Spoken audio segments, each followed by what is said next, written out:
नमस्कार, स्वागत है आपका देश दुनिया की सबसे बड़ी खबरों में। जी हां दोस्तों, आज की इस वीडियो में हम बात करेंगे राजनीति से जुड़ी सबसे महत्वपूर्ण खबरें। साथ ही आपको बताएंगे किसान आंदोलन जो है पूरी दुनिया में सबसे बड़ा आंदोलन के रूप में उभर कर सामने आ रहा है। जानेंगे इस खबर को भी विस्तार से। साथ ही आपको बताएंगे प्रधानमंत्री नरेंद्र मोदी ने क्यों कहे किसान की बातों को अनसुना, जानेंगे इस खबर के अंदर। जी हाँ दोस्तों, अगली खबर में देखेंगे अमित शाह क्यों डर गए किसानों के आंदोलन से, आखिरकार देनी पड़ी उन्हें परमिशन, जानेंगे इस खबर को भी विस्तार से इस वीडियो के अंदर। और साथ ही उन्होंने बताया कि निजाम संस्कृत से आजादी दिलाएंगे जो है हैदराबाद को, और अगला मेयर होगा बीजेपी का, जानेंगे तमाम चीजों को विस्तार से इस वीडियो के अंदर। साथ ही आपको बताएंगे किसानों ने, जी हां, दिल्ली कूच कर रहे किसानों ने बहुत ही बड़ी जो है बात कही है, जानेंगे इस खबर को विस्तार से इस वीडियो के अंदर। तो सबसे पहले हम बात करते हैं बिहार चुनाव को लेकर। जी हां दोस्तों, बिहार चुनाव में जिस प्रकार महागठबंधन की सरकार बनना लगभग तय थी, लेकिन नतीजे जो है काफी कुछ जो है बदल दिए, यानी कि नीतीश कुमार जी मुख्यमंत्री बन गए। उसके बाद से ही उनके ऊपर तीखी टिप्पणियां जो है तेजस्वी यादव करते रहे। जी हां, तेजस्वी यादव ने जिस प्रकार के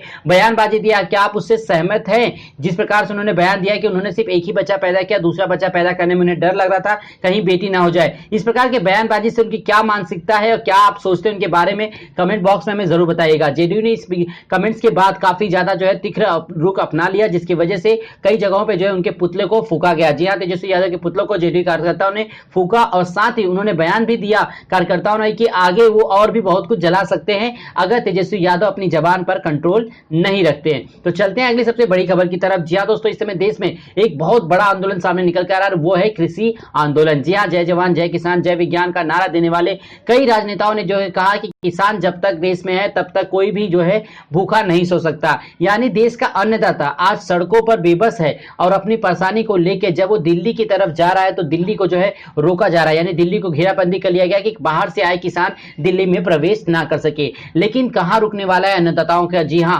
अन्नदाताओं जब इकट्ठा हो गए, यानी किसानों की जो है भरमार लगातार दिल्ली बॉर्डर पर इकट्ठा होती गई, तो आखिरकार अमित शाह को डर के मारे, जी हां, डर के मारे ही उन्हें जो है परमिशन देनी पड़ी और उन्हें जो है दिल्ली के अंदर घुसने दिया गया। अब किसानों की संख्या लगातार बढ़ती जा रही है, लेकिन प्रधानमंत्री नरेंद्र मोदी है कि अपने मन की बात कार्यक्रम में सिर्फ अपने मन की बात करके चले जाते हैं, लेकिन किसानों की मन की बात नहीं सुनते। जी हां, ऐसा बयान जो दिया है, किसान बोले कि हमारे मन की बात सुने पीएम मोदी, उनके मन की बात तो हम बहुत सालों से सुनते आ रहे हैं। जी हां, बात करें किसी कानून को लेकर जो है काफी ज्यादा जो है प्रदर्शन किया जा रहा है, और पंजाब हरियाणा के किसानों ने पूरी तरह से तैयारी करके उन्होंने कहा है कि वो कमर कसकर आए हैं कि वो पिछले 4 महीने नहीं, आने वाले भी 4 महीने भी जो है आंदोलन करते रहेंगे, और उनकी जो है पूरी बंदोबस्त के साथ है जब तक सरकार जो है इस काले कानून को वापस नहीं ले लेती। तो चलते हैं अगली सबसे बड़ी खबर की तरफ। जी हां, इस समय हैदराबाद में चुनाव है म्युनिसिपल के, लेकिन चुनाव जो है काफी ज्यादा गंभीर रूप ले लिया है, क्योंकि जब देश के गृह मंत्री जाके वहां पे चुनाव प्रचार प्रसार कर रहे हैं, जबकि देश में किसानों के आंदोलन हो रहे हैं, जहां पे जाके किसानों को जो है समझाना चाहिए, जहां पे गृह मंत्री, प्रधानमंत्री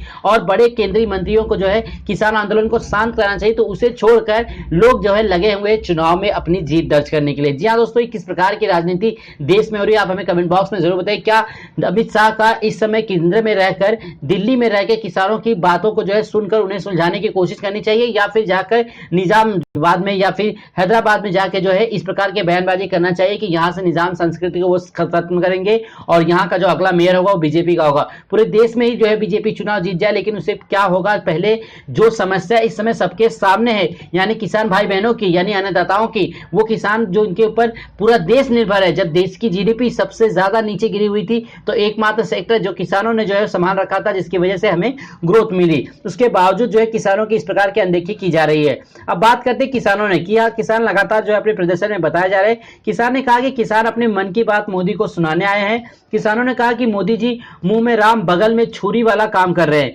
ये हरगिज मंजूर नहीं है। ये आंदोलन किसी किसान का नहीं है, ये पूरे देश के किसानों का आंदोलन है। नए कृषि कानून के खिलाफ विरोध प्रदर्शन कर रहे किसान पीछे हटने को तैयार नहीं है। किसान संघों ने दोपहर 2 बजे दोबारा मीटिंग की। इससे पहले पंजाब के 30 किसान संघों की सुबह 11 बजे बैठक हुई। दोपहर की मीटिंग के बाद किसानों ने प्रेस कॉन्फ्रेंस करते हुए सरकार पर हमला बोलना शुरू किया। किसानों ने कहा कि अपने अपने मन की बात तो मोदी को सुनाने आ जाते हैं, लेकिन हमारी बात सुनने को उनको कोई नहीं है। किसानों ने कहा कि मोदी जी मुंह में राम और बगल में छुरी वाला काम कर रहे हैं, हरगिज मंजूर नहीं है। वहीं प्रेस कॉन्फ्रेंस में मौजूद टैक्सी ट्रांसपोर्ट यूनियन ने भी हड़ताल की और धमकी दी। किसानों ने कहा कि यह आंदोलन किसी एक प्रदेश का नहीं, यह आंदोलन किसी एक किसान का नहीं, यह आंदोलन पूरे देश के किसानों का है। और किसान के नेता ने कहा कि मांग पूरी न होने तक आंदोलन जारी रहेगा। शांतिपूर्ण तरीके से आंदोलन चलता रहेगा। किसानों का साफ कहना है कि वो पीछे नहीं हटेंगे, लेकिन प्रधानमंत्री नरेंद्र मोदी भी पीछे हटने को तैयार नहीं है, क्योंकि उन्होंने जो है ठान ली है कि वो किसानों की बात नहीं सुनेंगे। जी हाँ, हम बात कर रहे हैं, आज उन्होंने टिप्पणी करते हुए कहा, यानी राहुल गांधी का नाम लिए बिना उन्होंने कहा कि छल किया उनके लिए झूठ फैलाना जरूरी है।